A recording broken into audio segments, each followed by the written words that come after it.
Hi, I'm Alan, the home automation guy, and I'm a nerd who loves automating things around my smart home.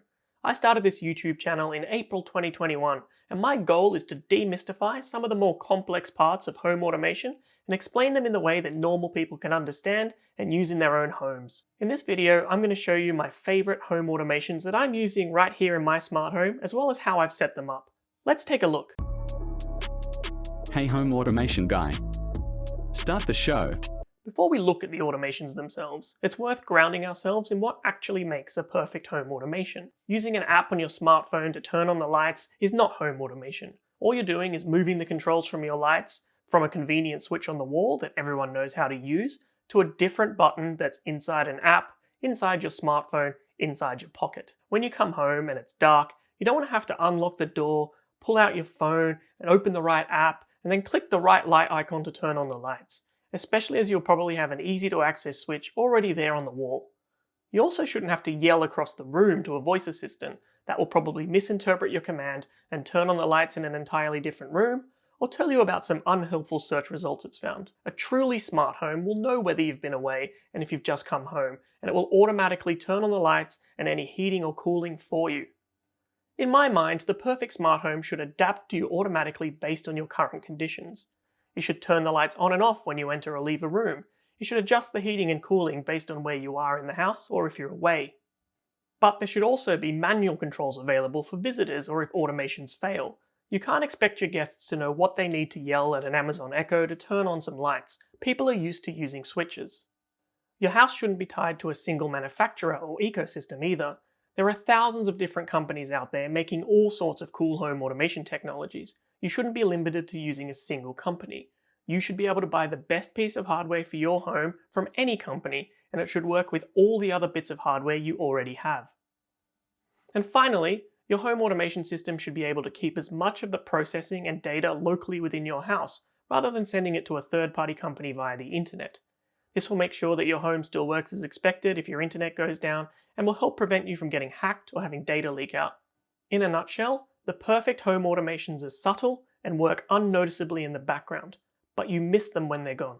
The majority of my automations have been created on a platform called Home Assistant, which is a free and open source home automation system that runs on a Raspberry Pi or similar. It can talk to a huge number of home automation products from lots of different vendors. This lets you turn on a Philips Hue light bulb with an Aqara wireless switch, or use a Sonoff door contact sensor to trigger a message to be played on your Chromecast. The possibilities are endless, and it all runs locally in your house, which means it works when the internet goes down and keeps your data private. Using Home Assistant immediately ticks off two of my smart home tenets: compatibility across multiple vendors and local control. So with that in mind, here are the best automations that I'm currently using in my smart home. In this video, I'm going to be giving you a brief overview of how I made these automations. If you want to recreate some of these at home, then you should take a look at the more detailed blog posts I've written about these, which I've linked in the description below. The blog posts show you step-by-step guides on how to set up these automations in Home Assistant, complete with screenshots. The first few of these are all to do with lighting. Lighting automations are the most useful and powerful automations that I use at home. Maybe it's got something to do with the fact that I live in London, and it's often quite dark or overcast. I don't know. Either way, I barely ever need to touch a light switch in my house, as the lights automatically turn on and off at an appropriate level of brightness whenever we need them to. For example, my home automatically turns off any lights that are switched on when everybody leaves the house. It then turns on the front hallway and living room lights when someone comes back home. But it only does this if the sun has gone down. These are a simple pair of automations that really have made a big difference. I'm so used to the lights turning on when we get home that I've never really noticed that it's happening anymore. It's only noticeable if I'm staying somewhere else where the lights don't automatically turn on. The first automation is a simple Home Assistant automation that is triggered when all the residents of the house leave, or their state goes from home to not home. A condition then checks to make sure that my guest mode helper is not switched on. If I have guests staying over, then I let Home Assistant know about that. This makes sure that they don't suddenly get plunged into darkness if my partner and I go out at night, which unfortunately has happened before. I have a whole video dedicated to making your smart home guest friendly, including tricks like this, and I've linked to it in the description below.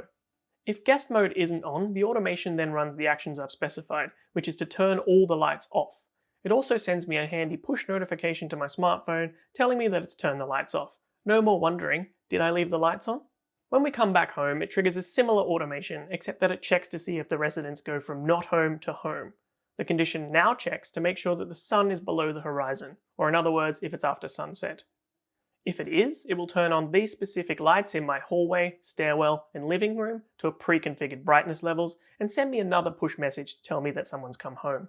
If you have smart thermostats, you can also use this same automation to turn on and off your heating or air conditioning when you get home. Or your hot tub. The world is your oyster.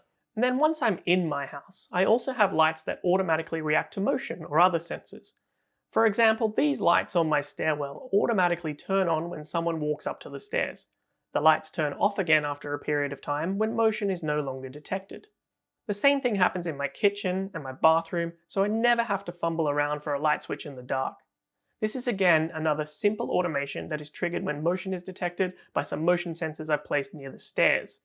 The motion sensor also has a built-in light sensor, which this condition uses to check if the amount of light in the stairwell is below 50 lux. There's no point turning on the stairwell lights if there's a bright light shining in through the window. If it's dark, it then turns on the stairwell lights and waits until no more motion is detected. It then slowly fades these lights back out over 20 seconds. My favorite implementation of motion sensor lights is in the bedroom. If I get up in the middle of the night to go to the bathroom, a motion sensor under the bed detects this and turns on a light strip that I've mounted under the bed frame.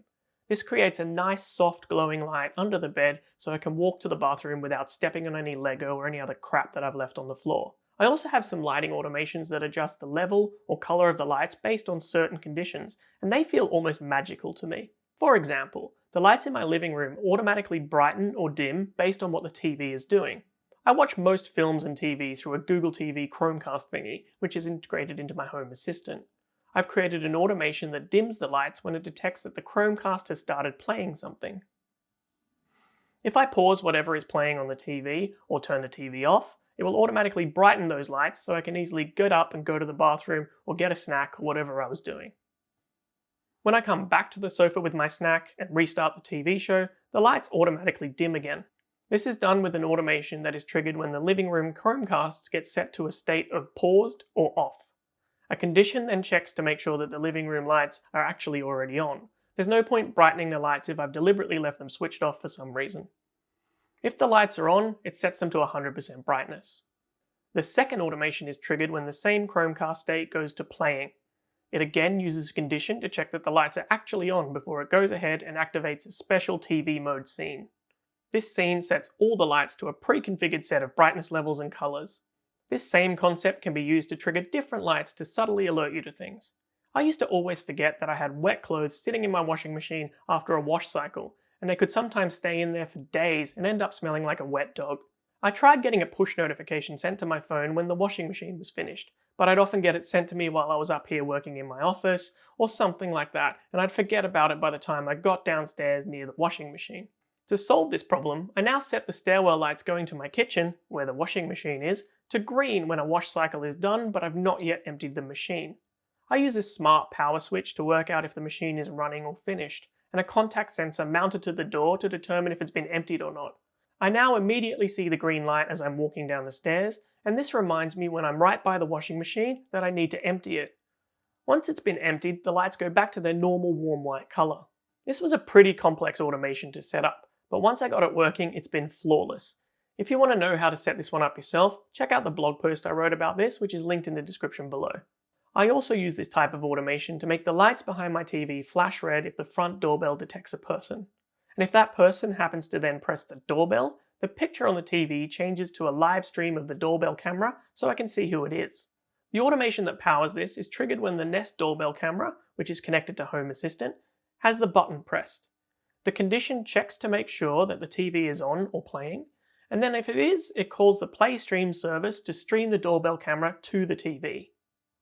My other security cameras are also capable of detecting people. A lot of cameras out there can tell you if they've detected motion and send you a video about this. In my experience though, these often spam you with notifications and videos of wind blowing trees or clouds moving in the sky, which is really not that useful. I use an open source security camera system called Frigate, which uses AI to detect what your camera can actually see. I have it integrated into Home Assistant and use it in my automations to send me a message with a still image and a short video clip showing me when a person has been detected on my front steps. I live on a busy London street, so I don't want it to alert me if people are just walking up and down the pavement out the front. I'm only interested if they actually come onto my property. And finally, I love my automated curtains and blinds. These automatically close each day when the sun is setting and open up again after my alarm clock goes off. But they could just as easily be configured to close when the outdoor temperature rises above a certain threshold or open up at a specific time of day. Curtains and blinds are called cover devices in Home Assistant, and they can be really easily used in automations. Here is my automation that is triggered at sunset.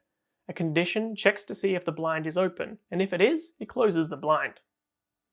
It then goes on to check whether or not the residents of the house are at home, and if they are, it also turns on a light strip which I've mounted behind the bed head.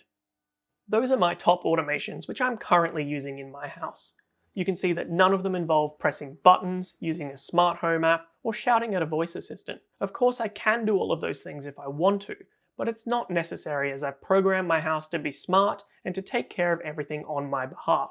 If you want more home automation ideas, then I suggest looking at this playlist which goes into all of my home automations in much more detail. Also take a look at the blog post linked in the description below, which gives you way more information about how to recreate them in your own house. I regularly release videos about smart devices and smart home automations, and if that is something that is interesting to you, then please subscribe to the channel so that you can see when they're released, and then together we can make your home smarter.